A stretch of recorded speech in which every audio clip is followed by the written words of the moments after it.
faced with fast-growing urbanization and motorization rates, providing a sustainable response to Africa's growing urban transport and mobility needs will be a struggle for most African cities. Towards sustainable and smart mobility, this episode of the Move Africa show on Future Cities Africa is with Bongani Mthombeni-Möller, Director for Smart Mobility at Royal HaskoningDHV. Bongani, welcome. It's great to have you on the show. Can you give us a brief introduction to your career and current role as Director for Smart Mobility? So I've actually got a chemical engineering background. So my career has meandered. Career started off in oil and gas. So worked a bit for Sasol, Petro SA. And then I went into consulting engineering. I was based in Cape Town. Ran a consulting engineering practice from there that focused predominantly on nuclear engineering. So did quite a bit of work for Eskom Kuberg. And then I moved into a strategic business development executive role for another global multidisciplinary engineering firm. And now I find myself heading up transportational mobility in Southern Africa, but we do work in other parts of the continent as well. Smart mobility is quite a broad topic. What are the key challenges or barriers currently holding back progress in sustainable, smarter mobility?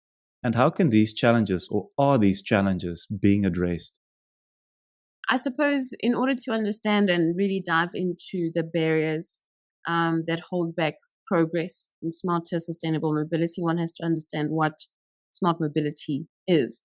So smart mobility really looks at end-to-end solutions. So how are we getting people to where they need to be? So it looks at the broad spectrum of mobility, ports, rail, road, which is the biggest mode of transportation in South Africa. And it really looks at how do we then enable people to get to places of employment, places of leisure in the world. And there are countries that are far more progressive that look into other ways of mobility, such as the Netherlands is quite advanced. People cycle everywhere. You have a number of options. You walk out the door, you can choose. You can drive, you can walk, you can cycle, you can use bus or public transportation.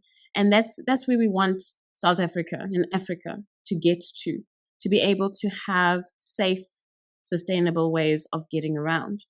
So in this country, the biggest mode of transportation is pretty much road. So people either have private vehicles, and those people are deemed privileged in a country such as South Africa that has got socioeconomic challenges.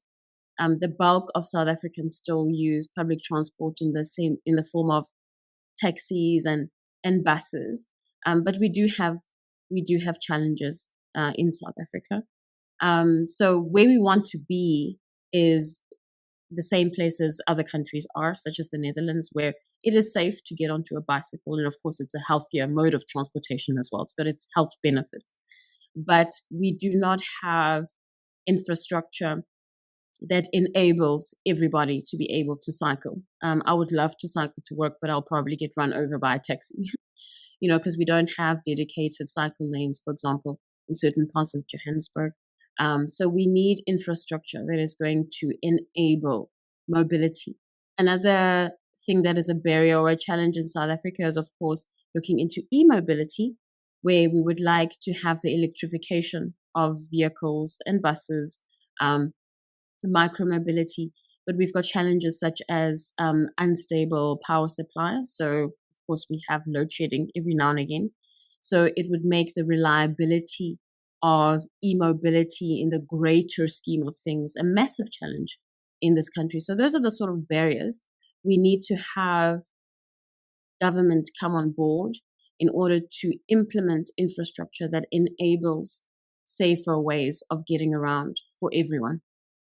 So taxis are still a massive mode of transportation, especially in the informal sector, from townships into the city center, for example. And so we need government to come on board in order to enable the taxi industry also to be a bit smarter, a bit more sustainable, and use modes of transportation that really just help everyone from grassroots level. So I think we do have a number of challenges. There are some cities that are a bit more advanced or progressive. In South Africa, for example, Cape Town has got dedicated cycle lanes I've seen, and they're also looking at electric buses, for example. So things like that are happening, but they're almost happening sporadically. So we almost need a collective effort from everybody and government on board for sure to try and implement and advance smarter, sustainable mobility. So if this collaboration that you've mentioned makes so much sense, why is it not happening? I think the fiscus, there are certain things that take priority. E-mobility is expensive. Electric vehicles are expensive. So I think that certainly financial challenges that we find ourselves facing are a big factor. And then also just, we want to be able to have, for example, dedicated cycle lanes to enable people to cycle to work, etc. But that takes an investment. And it also there's a big infrastructure planning component that's also required to make sure that everyone comes to the table. I think one of our fundamental challenges in South Africa is we need to have a comprehensive integrated master plan that looks into these things, and which is where, in your case, we're talking about future cities today. But the future city would be one that is developed through an integrated master plan exercise where it's a centralized plan. So at the moment, master plans are extremely disjoint. Transportation will have its own plan, health will have its own plan, education will have its own plan. So typically, if you have a road network, it won't speak to the water master plan, it won't speak to the health master plan, the education master plan. So there's no point implementing rail, implementing roads, for example, where there'd be no school to go to or no hospital to get to, or, so it all has to come together. So integrated master planning for the win, for sure. Even with all the barriers of efficient infrastructure budgets all being met, how do we actually change behavior? How do we get people away from the single driver mindset? And how do we encourage them or convince them to use alternative forms of transport? Yeah, I love that question.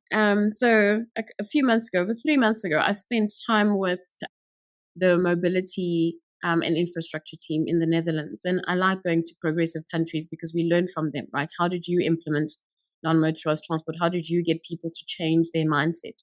And I loved that as part of the team, they actually had behavioral psychologists as part of the infrastructure team, because that is a massive component.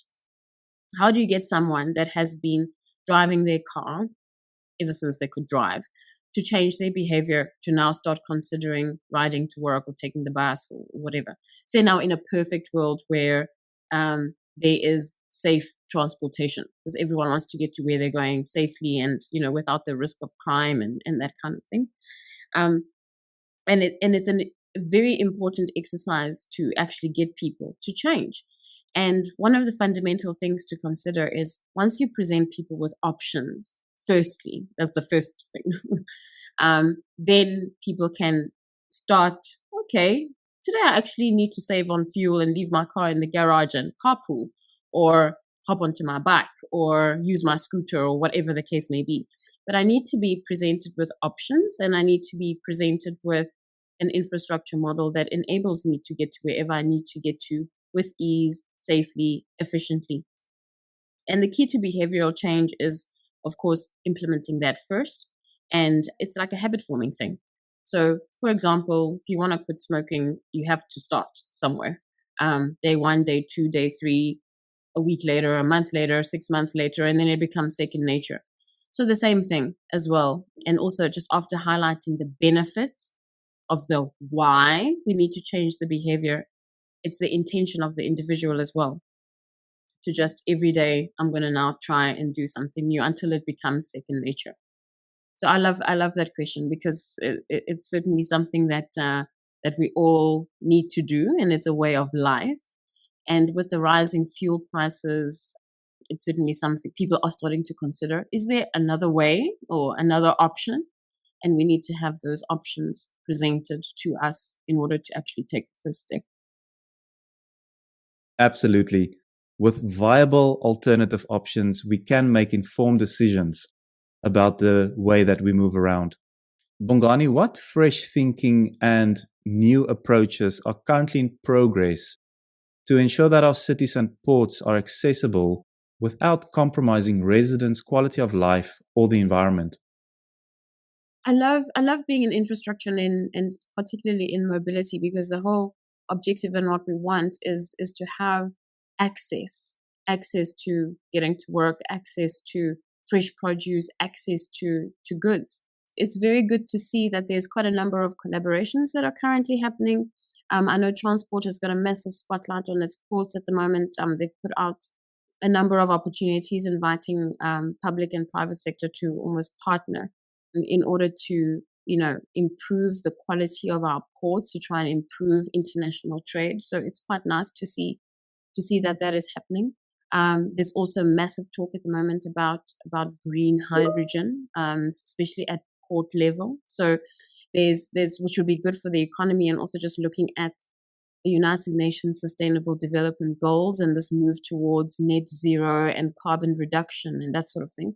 So I'm very pleased to see that South Africa is also catching up with what is happening in the global platform around that, and around getting people to be a bit more conscious around their carbon footprint. So there's a big drive on net zero and carbon reduction. So that's quite nice to see.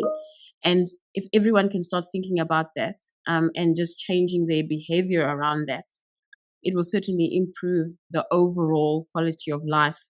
And there's a massive shift on, climate change, resilience. So these are all buzzwords that everyone in the industry is almost hopping on, because the reality is we do need to protect our environment, which also improves our quality of life, right? And also just for generations to come. So it's very cool to see that there are mandates and initiatives around the country that are just centric around this agenda. You've mentioned electric vehicles, green hydrogen. What other emerging technologies do you see that will help Africa move forward? There's, the electrification of bikes, something that I'm particularly interested in, and that has made my life so much easier. I mean, COVID came, and then online shopping became the new thing, So I love initiatives like Woolies Dash and like Checkers 6060. I think it's great. So you have all these bikes going everywhere, right? But the opportunity that exists for South Africa, and a nice employment creation opportunity for us, is if these were electric bikes going up and down.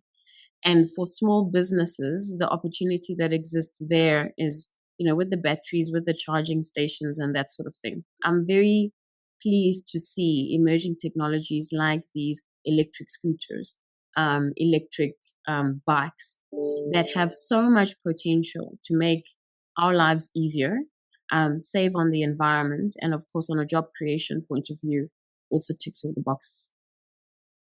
You're very passionate about leadership. What do you believe are the key characteristics of a visionary leader? I love leadership. I'm very passionate about leadership. In fact, I've just written a chapter in a Women in Leadership book that's just been published. It's the launch this weekend.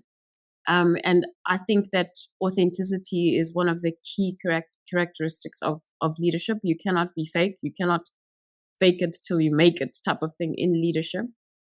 And I think a visionary leader has to take the organization. You have to take the people along the journey with you. There is a distinct difference between leadership and management.